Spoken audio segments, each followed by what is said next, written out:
Buenos días, os voy a presentar mi trabajo final de grado, que es nombrado Herramientas geomáticas para la gestión de riesgo por tsunami en la costa de Cádiz. Este trabajo final de grado está dividido en dos partes. Una parte teórica, donde introduzco los conceptos, como por ejemplo qué es un tsunami, la zona de estudio, los sistemas de alerta o otras características importantes para entender el trabajo final de grado. También hablo la parte práctica, donde a partir de unas fórmulas empíricas he podido calcular la altura máxima del run-up, la cota máxima de inundación, en otras palabras.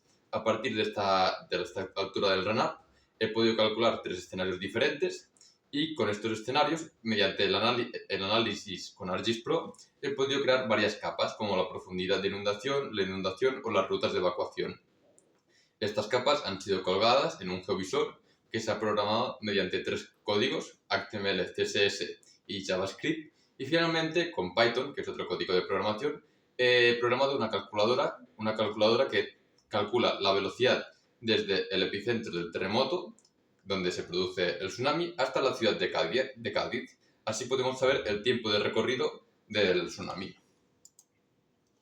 Aquí podemos ver los 3 escenarios que he llevado a cabo, como también la altura máxima del run-up, la cota máxima de inundación. Aquí vemos los diferentes análisis hechos con ArcGIS Pro, en este caso en formato JPG, y la interfaz del visor. Esta sería la calculadora en Python, que tiene 2 interfaces, una para usuarios no expertos, como sería la toolbox de ArcGIS Pro, y una que es la IDLE de Python para usuarios expertos. Ahora os voy a enseñar cómo ha quedado finalmente mi visor.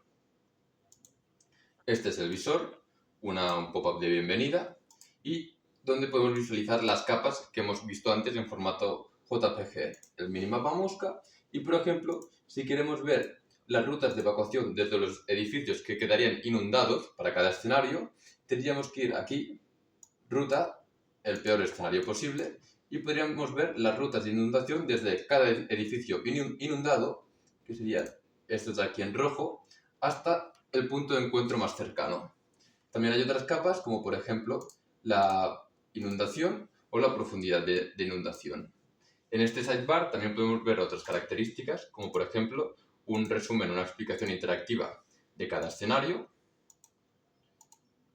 los mapas en formato JPG,